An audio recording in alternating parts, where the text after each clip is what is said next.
yurtimizda amalga oshirilayotgan mana shu ma'rifat, ma'naviyat harakatini bir yangi bir timsoli, bir yangi bir bezaga bo'ldi desak ham to'g'ri bo'ladi. Mana shulardan xulosa qilgan holda o'ylaymanki, bizni Farg'ona viloyatida ham mana shu Farg'ona shahrimizda boshlangan ushbu festival ham nasib qilsa endi bir yaxshi niyat qilamiz.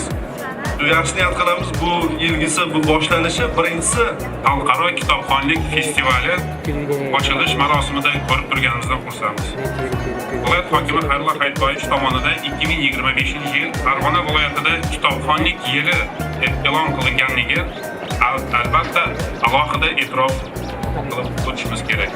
Bu kabi kitobxonlik tadbirlari aholi, ayniqsa yoshlar o'rtasida kitob mutolaasini yanada rivojlantirish, shuningdek noshirlarimiz tomonidan so'nggi yillarda nashr etilayotgan turli janrlarda kitoblar bilan yaqindan tanishlari muhim ahamiyatga egadir.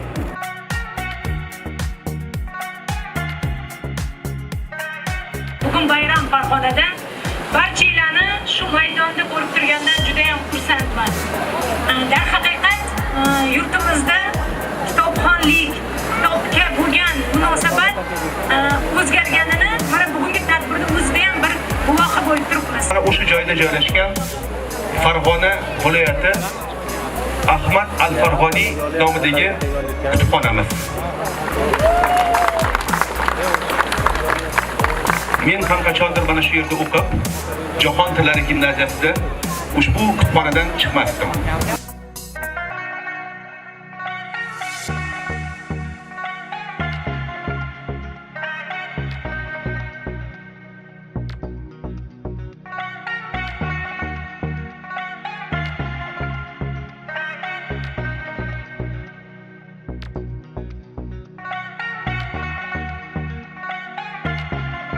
Ko'rib turibsizki, odamlarimiz kitobni sog'ingan ekan. Mana katta-yu kichikka yoqyapti, hammaning fikrini bilyapmiz. Bunday bayramlar ko'p yana bo'lishini xohlayapti. Erkin Vohidov bitta she'rini aytib beraman, o'sha she'rga mos bugungi bayramimiz. Shukrona dilingga oshno bo'lsin-u, armonim yo'q desang xato bo'ladi. Dunyoning eng ko'hna falsafasi bu, orzu o'lsa hayot ado bo'ladi.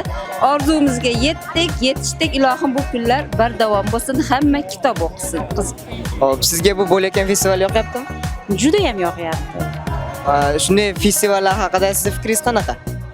Meni fikrim, mana bu yil Farg'ona viloyatida O'zbekistonda birinchilardan bo'lib 2025-yilda Farg'onada kitobxonlik yili deb e'lon qilindi.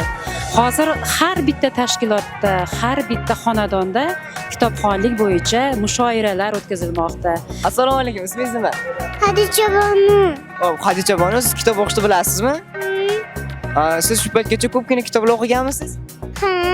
Siz shu paytgacha o'qigan kitoblaringizda eng sizga yoqqani qaysi bo'lgan? Krasnoy Shapochka. Sizga kitob o'qishni kim o'rgatgan? Ayam o'rgatgan.